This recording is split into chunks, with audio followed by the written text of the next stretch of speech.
Frequency Podcast Network. Stories that matter, podcasts that resonate.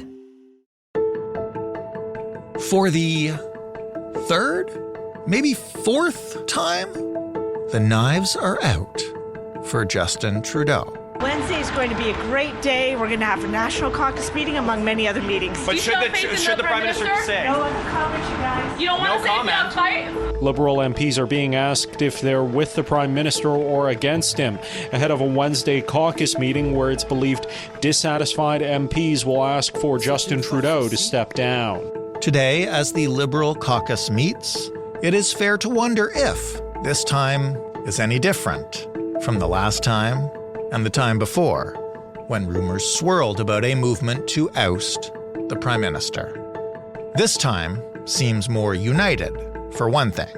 And for another, while all of this has been going on, a handful of prominent Canadians, some of them Liberal politicians and others not, have been very politely explaining that no, they won't push Trudeau out the door, but should he choose to walk away on his own, they would be perhaps, maybe, definitely interested in the job of Liberal leader.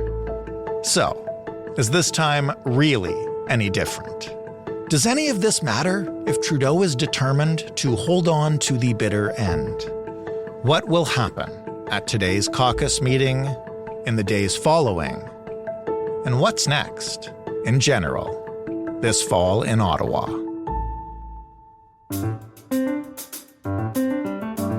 I'm Jordan Heath-Rawlings. This is The Big Story.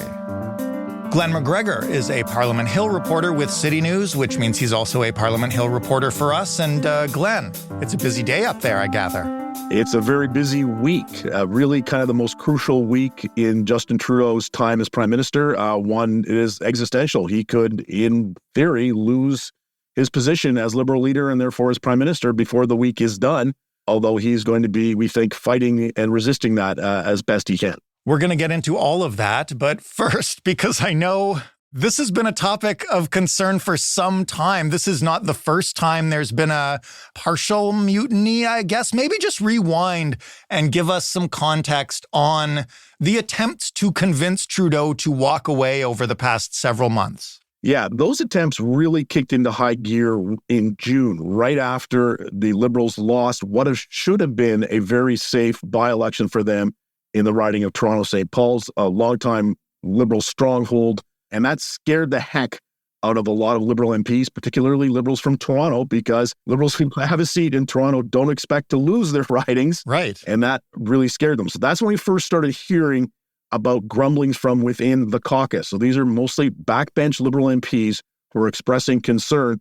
And there was an attempt to kind of get a letter going, circulating among caucus members that they would send to the Prime Minister, calling on him to consider, at that point, stepping down. But that first mutiny was kind of quelled. It didn't really go anywhere. No one came out and publicly spoke out against the Prime Minister. It was all done kind of on the back channel anonymously. And then there was more of this a little bit at the caucus retreat. So this is where all the Liberal MPs gathered at the end of the summer in Nanaimo, British Columbia. And some MPs came out and said, listen, we're hearing on the doorstep when we go talk to our constituents in our ridings that they are very concerned about the possibility that the Liberals will lose the next election and Pierre Poilievre will become the next Prime Minister, that they were essentially tired of Justin Trudeau, that they're not listening to him anymore. They've kind of tuned him out. A lot of them still like his policies and the way he's governed, but they just think it's time for a leadership change. And then the Liberals lost another by-election in Montreal, again, an area that should be pretty safe for the party. They lost to the Bloc Québécois narrowly in a riding called La Salle-et-Mar-Verdun. And that really kicked this discussion into higher gear. And now we hear a report that somewhere between 30 to 35 backbench MPs have signed on to this document, that they intend to physically give him the letter or at least confront him at a caucus meeting on Wednesday and verbally express that demand that he step down. So what is different about this time? Because as you mentioned, a couple of previous attempts obviously began in June. It's late October. Trudeau has repeatedly said he's not going anywhere. What's different now? I think it's the cumulative effect of the by-election losses, as well as looking at the plethora of public opinion polls that really shows since Pierre Poilievre became Conservative Party leader back in the fall of 2022, they've seen Conservative support rising, Liberal support falling consistently, and nothing the Liberals do really seems to turn things around. They put a lot of hope in the budget that came out in the spring, a lot of the measures to address the affordability crisis, the housing crisis. Mm-hmm. They spent billions and billions of dollars, or allocated billions and billions of dollars to addressing these things, and it didn't really seem to twig with voters. And no one seemed to be convinced this was going to make any difference in their lives, and it didn't do anything to lessen that fatigue that voters seem to have with Justin Trudeau.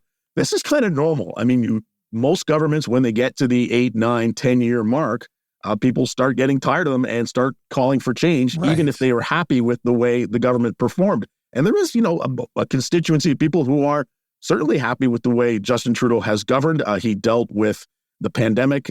He dealt with the freedom convoy issue. He's dealt with instability across the world, the invasion of Russia, the conflict in Gaza. And he's also dealt with, in his first mandate, had to deal with Donald Trump being in the White House and all the threats to Canadian industry that caused. Remember the tariffs that the Americans put in on Canadian-made steel and aluminum, the renegotiation of the NAFTA agreement. And Trudeau got through all this okay, but I think it's just we're at the point now. People have been seeing him as prime minister for coming up on 9 years now, and they would like a change. So do we know at this point, and we're speaking on Tuesday afternoon, as you mentioned, this national caucus meeting is on Wednesday. What do we know about Trudeau's reaction to this latest push and this letter that he's apparently going to be presented with? Has he said anything? Do we have any indication? Well, every time Justin Trudeau steps in front of a live microphone, he is asked the same question: do you intend to lead the party into the next election campaign? And of course, those questions come more often now because of this little mutiny that's brewing within his caucus. But his response is always the same. Absolutely, he's committed to running again. He has no plans to leave. He understands that sometimes people will get nervous. This is something that former Prime Minister Jacques Chrétien famously called the nervous Nellies. These MPs in their caucus who, when an election campaign is in the not too distant future, start getting nervous about their own possibility for re-election because, of course, if the Liberal brand is eroded because of the Prime Minister, it makes it much, much harder for Liberal MPs, especially those in kind of marginal seats. They won only narrowly in the last election campaign. They get extremely concerned about their re-election prospects and the possibility that they're going to be out of their jobs. So this is kind of a normal thing that happens. But so far, Trudeau is not showing any signs that he is heeding this. He was asked this morning on the way into a cabinet meeting whether his leadership was at risk, and he replied in French, one-word answer, no. So pretty clear he's not going anywhere, at least on his own volition. Give us a sense of how bad things are for the Liberals. You mentioned tons of polls. Like, what happens if there's an election today? If there was an election today, it would very likely result, assuming these poll numbers hold, that is a 20 percentage point lead for the Conservatives over the Liberals, and the Liberals essentially neck and neck with the NDP in most places. The result would very likely be a Conservative majority government and potentially one of the largest majority governments the Conservatives have ever won. The Conservative vote is inefficient in pollster terms because they can increase the amount of support they're getting nationally really by pushing up their numbers in Alberta. But even if their share of the popular vote is up around, over 50%, even in Alberta, it doesn't give them any more seats. So they have to kind of win the popular vote nationwide by a fair margin. But you look at these numbers, these polling numbers that are coming out, it looks like they are in that zone. And if there were an election, Trudeau could potentially be leading his party to an historic defeat, probably even larger than they suffered in 2011 when Michael Ignatieff was the leader and Stephen Harper led his Conservatives to their first majority government. It took a long time for the Liberals to recover from that. And it wasn't until Trudeau came along they were able to bounce back and kind of reverse things. So it is bad. The numbers are as bad as that they've been. And, certainly the worst that Trudeau has ever faced. Worth noting, though, and many of the supporters will remind you of this, Justin Trudeau's never lost an election. Every time he's run for MP himself, he's won. And in the 3 federal election campaigns he's been a party leader, the Liberals have staged a pretty significant comeback in the polls, although none, notably, Jordan, as great as the one they're facing right now. So what exactly happens at this caucus meeting? Is there an agenda? What do we know about what goes on inside the room? Well, caucus meetings are always closed-door affairs. The media doesn't get in there. We don't see what's going on. We don't listen in. We have to rely on what MPs who are coming out of the caucus meeting tell us either on the record or on background. But we are led to believe that this group, this rebel alliance, some folks are calling them, are going to confront Trudeau verbally. They're going to stand up and say, hey, we've got this letter that X number of us have signed on to, and we really think for the good of the party, it's time for you to step down, because the message will be, you've done a good job so far. You've gotten us this far. A lot of those MPs in the caucus owe their jobs in politics to Justin Trudeau. A lot of them were first elected with him as leader in 2015. So there's a loyalty a lot of them have to him, but also concerns about their own job security. So they will be verbally confronting him, and he will have a chance to respond, and there'll be an opportunity for other members of caucus to speak. We don't know today how large this group is. As I say, the estimates range between 30, 35, some people say as many as 40 MPs. It's still only a fraction of the 153 total Liberal MPs who sit in the House of Commons now, but you can't really count cabinet ministers because they are, of course, naturally loyal to the Prime Minister because he gave them their jobs in cabinet, and then they get a larger salary, they get a car and driver, they get some other perks of the job, plus they get the boost when they are themselves going into a re-election in their own ridings, because it's easier to run as a cabinet minister, raises your profile, than just as a backbench MP. So we don't really know what's going to happen in this meeting tomorrow. It's going to be really interesting. You'll have lots of journalists waiting and watching from outside to see what happens when it comes out. But the betting is that Trudeau will resist the call to step down. He'll explain why he thinks he's best positioned to lead. And then it'll be over to those other MPs. What are they going to do now if Trudeau doesn't willingly step aside? Is there a mechanism for a caucus voting out a leader or passing a motion that he should go or anything at all? Or is this like Justin Trudeau's discretion or nothing? Entirely at his discretion. It used to be, not that long ago, that the Prime Minister was always the leader of the party that was elected by the MPs, the caucus of MPs in the House of Commons. That has changed in sort of modern days, and now parties, including the Liberals, elect their leaders with a much larger leadership race. It drums up support. It raises money for the party. Right. The only thing they can do is put enough public pressure on him. And ultimately, it's probably going to take some prominent Liberals who are not in cabinet coming out and saying publicly, putting their names to this, appearing in front of cameras, talking about why they think Justin Trudeau should go now, and also explaining what they will do if he doesn't. It's quite likely that a lot of them, if Trudeau rebuffs this offer tomorrow, will just say, okay, well, I guess we tried, but we're stuck with it. Or it's possible you could see a splintering of the Liberal caucus.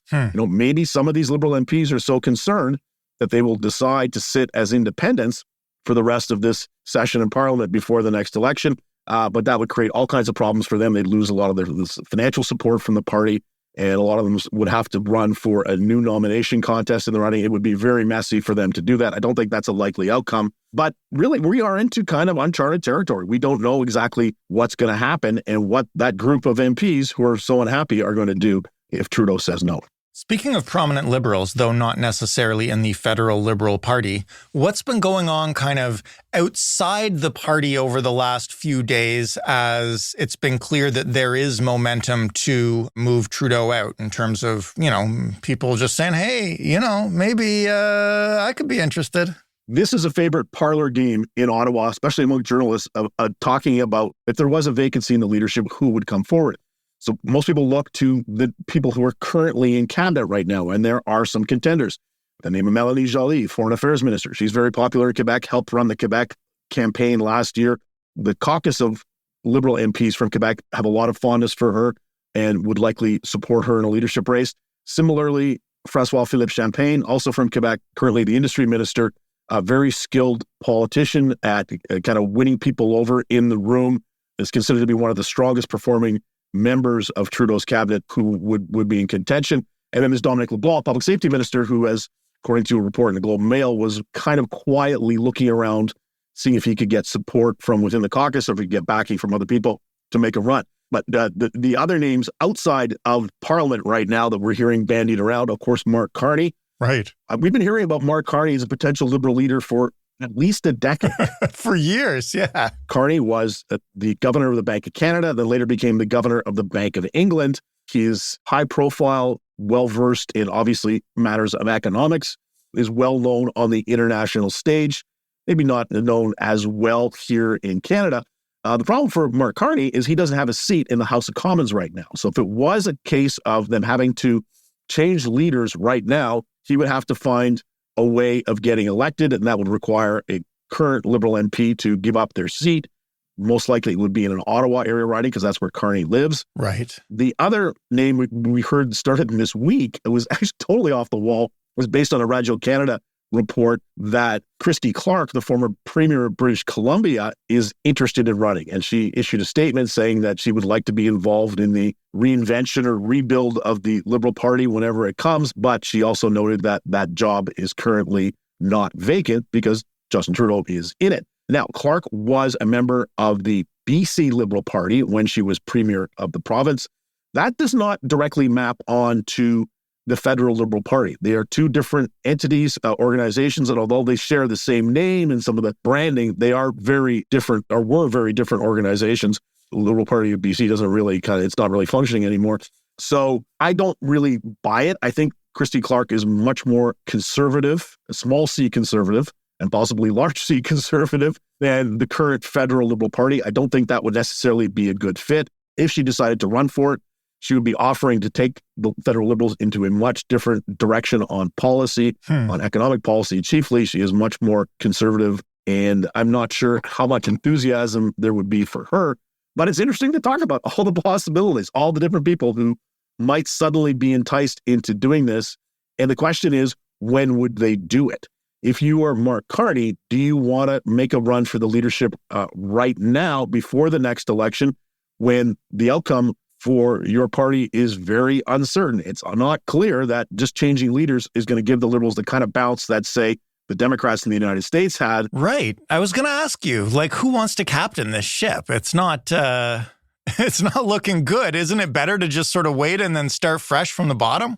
That may be what some people are thinking. And Mark Carney did a podcast interview the other day with a Liberal MP from Toronto, Nate Erskine-Smith, and he said that he does intend to get involved in federal politics, but he didn't say when. And that is really crucial because, it's quite likely that Carney is looking at this thinking the Liberals are going to get massacred in the next election. And why would he want to be the leader who leads them into that and then stick around for what potentially could be 4 years of Conservative majority government as the leader of maybe the official opposition, but quite possibly not. Maybe even the leader of the fourth party. There's a scenario based on the current polls where the Conservatives could win a majority. The Bloc Québécois wins enough seats in Quebec only that they become the official opposition. And then the New Democrats and the Liberals fight for whatever's left over, which would not be much. That's probably not an appealing option for somebody like Mark Carney, who could go make lots of money and is making probably lots of money right now with his role with Brookfield Asset Management and Bloomberg, the international media giant. So he's got lots on the go right now. I don't know if he'd want to sit in the opposition benches for 4 years, earning an MP's salary of only 170-something thousand a year. You kind of mentioned that this week could see Trudeau exit. Presumably he wouldn't make a snap decision Wednesday. The last time we spoke, we were talking about a confidence motion. There's going to be more and more of those. What do the next few weeks look like on Parliament Hill? Yeah, the confidence motions are things that come up pretty regularly. It's not just like the kind of the Conservatives brought, calling out other MPs to vote non-confidence in the government, which would, of course, force the Prime Minister to go to the Governor-General and ask her to dissolve Parliament and trigger another election campaign. But there are regular votes that go on in the House of Commons on bills involving money. And anything involving money or taxation policy, raising new taxes, spending large amounts of money, any votes on those are automatically confidence motions, and the government could fall on those. There will be some of those coming up in short order because we think the government is still intending to deliver a full economic statement, kind of like a mini budget, and any vote on the results on that would, of course, be a matter of confidence. If the government were to lose that, boom, we'd be into another election campaign. But right now, the House of Commons is kind of log-jammed. The Conservatives have a motion requiring the government to produce certain documents related to a green energy fund. They're kind of at loggerheads with the government on this. So far, the Liberals have refused to release these documents publicly, saying it would compromise the privacy of people involved, and it could potentially jeopardize a related RCMP investigation into the same green energy fund that is ongoing. And the RCMP have said, we don't need the documents. We can get them ourselves. The RCMP can go in and swear a request before Justice of the Peace asking for a search warrant or a production order. They could get all the documents that they need. So the House of Commons is kind of like gridlock. Nothing is happening right now. Legislation isn't getting passed. There's no new government bills that are being debated right now. And that has triggered the possibility or the speculation that the government may do something called proroguing. Oh, right. It's effectively hitting the reset button on Parliament. All the bills that are on the table on the order paper at that moment die. Committees have to be reconstituted and you have to restart it. And the government would have to come back after proroguing and deliver a throne speech laying out its new priorities.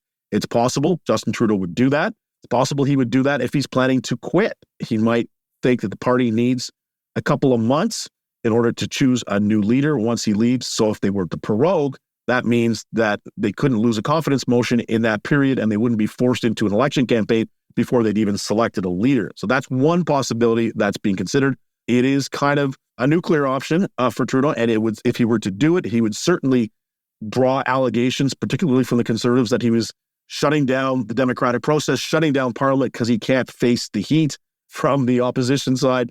The Liberals would then reply that the Conservatives, by filibustering this motion of producing these documents, had essentially caused Parliament to become dysfunctional, and there was no point continuing until they have a chance for this reset, this prorogation process.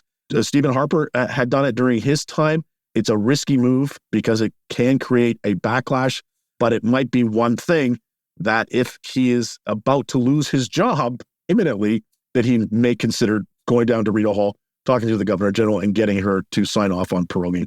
Last question, and I'm not going to make you answer it, but if I had to ask you if Trudeau was still the Liberal leader like 1 month from now, what would you think? It's possible he could still be the Liberal leader a month from now. I think he's got a chance that he can quell this insurrection in his own caucus. Again. Yeah, I don't know that the MPs who have signed off on this letter, if they were so committed to this, that they're willing to take more drastic steps, like deciding to sit as sort of an independent caucus or not. I don't think we're at that point. And I say that because really they're not coming forward. Only one MP who signed the letter, who's planning to run again in the next election, that's Sean Casey from Prince Edward Island. He's the only one who has spoken out publicly, who's put his name to it. So until we start seeing that, I think Trudeau is going to be relatively safe. And also the possibility that we could be into an election campaign at any time because the NDP has withdrawn from the supply and confidence agreement to keep the Liberals in power. Right. That means this is a very fragile government right now, and it could fall at any time. So I don't know, even if people who are dissatisfied with Trudeau's leadership are willing to force him out right now and run the risk of being in the midst of a leadership race at a time when suddenly the government falls and an election is called. Interesting times, Glenn. As always, thank you for explaining this. Thanks so much for having me. Glen McGregor, reporting from Parliament Hill. That was The Big Story. For more, you can head to thebigstorypodcast.ca. You can, of course, shoot us some feedback on this interview with Glenn or any episode we've done, or you can suggest an episode that we should do by emailing us at hello@thebigstorypodcast.ca or calling us and leaving a voicemail at 416-935-5935. You can find this podcast wherever you get your favorite podcasts or wherever you get your least favorite podcasts, though hopefully we're not among the latter. If you do like us and you're in a podcast player that allows it, please consider leaving us a review. It helps other people who haven't found us yet discover the show.